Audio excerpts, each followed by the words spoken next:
तो राफेल की अद्वितीय रफ्तार और रूस की R-37M मिसाइल का खतरनाक वार, ये दो चीजें मिलकर भारतीय वायुसेना को और भी ताकतवर बनाने वाली हैं।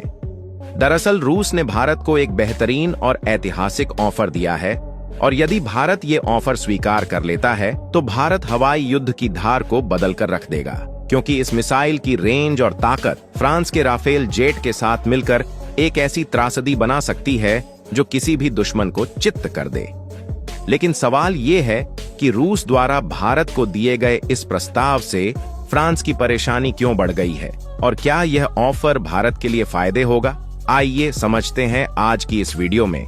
लेकिन आगे बढ़ने से पहले इस वीडियो को एक लाइक करके चैनल को सब्सक्राइब जरूर कर लीजिए, क्योंकि यह आपके लिए सिर्फ 1 सेकंड का काम है, लेकिन इससे हमारी काफी बड़ी मदद होती है। दरअसल अमेरिका के मुख्य प्रतिद्वंद्वी रूस ने यहाँ पर भारत को एक खतरनाक और शक्तिशाली ऑफर दिया है, जो भारतीय रक्षा क्षेत्र को नई दिशा दे सकता है। जहां रूस की प्रमुख हथियार कंपनी रोसोबोरोनेक्सपोर्ट ROE ने पुष्टि की है कि वह भारत के साथ मिलकर R-37M मिसाइल के विकास पर बातचीत कर रही है, जो कि एक बड़ी और अहम खबर है, खासकर तब जब अमेरिकी राष्ट्रपति डोनाल्ड ट्रंप भारत पर अमेरिकी हथियारों के अधिग्रहण के लिए दबाव बना रहे हैं। यूरेशियन टाइम्स के अनुसार ROE ने बताया कि रूस और भारत आधुनिक गाइडेड एयरक्राफ्ट मिसाइलों के ज्वाइंट डेवलपमेंट और प्रोडक्शन पर चर्चा कर रहे हैं, जिससे दोनों देशों के रक्षा संबंधों को और मजबूती मिल सके। लेकिन खास बात यह है कि यह प्रस्ताव सिर्फ मिसाइल निर्माण तक सीमित नहीं है, बल्कि दोनों देश उत्पादन के बाद इन मिसाइलों को किसी तीसरे देश को बेचने की संभावना पर भी विचार कर रहे हैं, ठीक वैसे ही जैसे ब्रह्मोस मिसाइल का मामला है। और देखा जाए तो भारत और रूस के बीच सिर्फ हथियारों का निर्यात ही नहीं, बल्कि तकनीकी साझेदारी का भी लंबा और मजबूत इतिहास रहा है। जहां रूस हमेशा से भारत को उच्च स्तरीय तकनीकी सहयोग प्रदान करता आया है, ऐसे में यह साझेदारी अब एक नई दिशा में कदम बढ़ा रही है। ROE के अनुसार उनका लक्ष्य वैश्विक सैन्य उत्पादों के बाजार में तकनीकी साझेदारी को बढ़ाना है, और इसके लिए भारत से बेहतर और विश्वसनीय पार्टनर कोई हो ही नहीं सकता।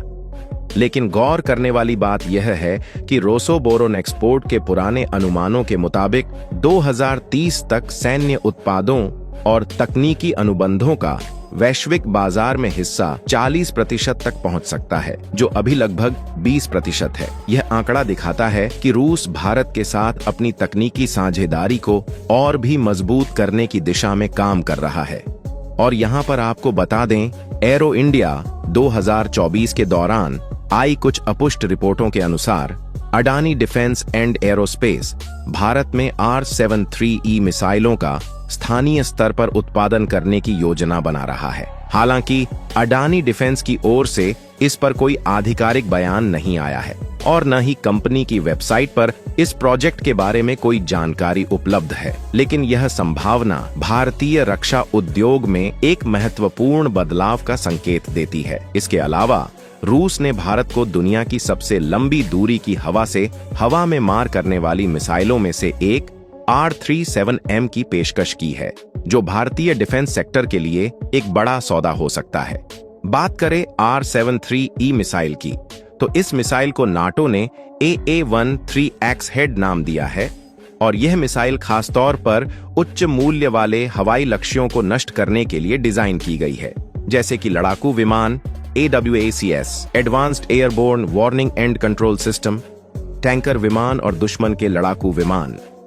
इसकी अद्वितीय तकनीक और लंबी रेंज इसे एक प्रभावी और खतरनाक हथियार बनाती है, जो दुश्मन के वायुबल को बुरी तरह से कमजोर कर सकती है। यह मिसाइल हवा से हवा में हमले के दौरान उच्च रणनीतिक लक्ष्यों को निशाना बनाने में सक्षम है, जिससे दुश्मन के विमानों की गति और प्रभावशीलता में भारी कमी आ सकती है। और देखा जाए तो यह मिसाइल एक beyond visual range BVR missile है, जिसका मतलब ये होता है कि ये हवा में दुश्मन के टारगेट को ट्रैक किए बिना उस पर हमला करने की क्षमता के लिए जानी जाती है, जिसकी वजह से यह मिसाइल दुश्मनों के लिए विनाशक मिसाइल बन जाती है। खास बात यह है कि इस मिसाइल से हवा में 300 से 400 किलोमीटर के लक्ष्य पर हमला किया जा सकता है। जिससे यह दुनिया की सबसे लंबी दूरी की हवा से हवा में मार करने वाली मिसाइलों में से एक बन गई है। यह मिसाइल हाइपरसोनिक स्पीड पर उड़ान भरने में सक्षम है, यानी यह आवाज की रफ्तार से 6 गुना तेज गति से यात्रा करती है, जिसकी अधिकतम स्पीड मैक 6 तक मापी गई है।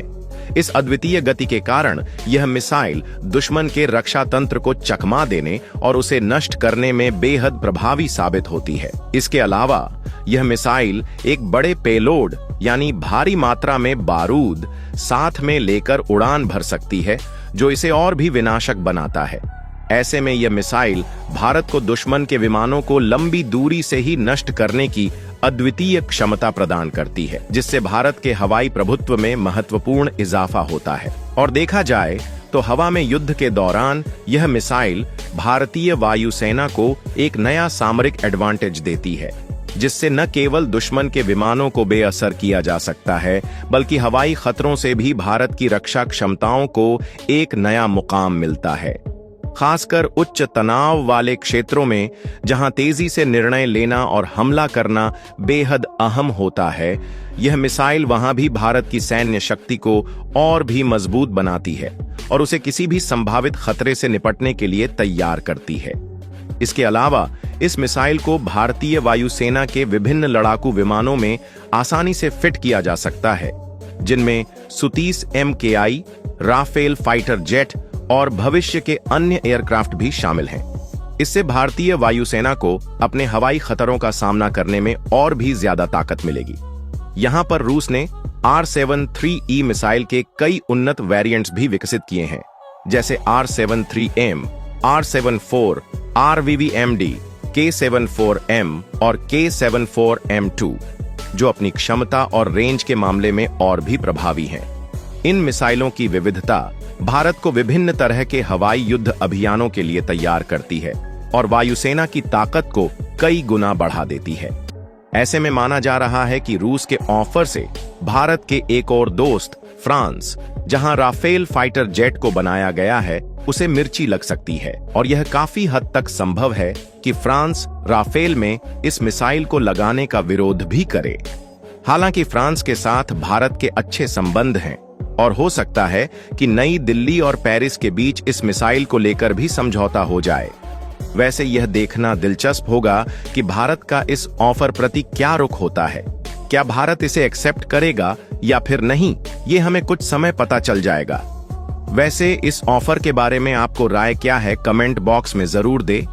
और भारत से जुड़ी इसी तरह की और भी इंफॉर्मेटिव वीडियो पाने के लिए वीडियो को लाइक करके चैनल को सब्सक्राइब अवश्य करें। साथ ही इसे अपने खास मित्रों के साथ शेयर जरूर करें, ताकि उन्हें भी यह महत्वपूर्ण जानकारी मिल सके। जय हिंद, जय भारत।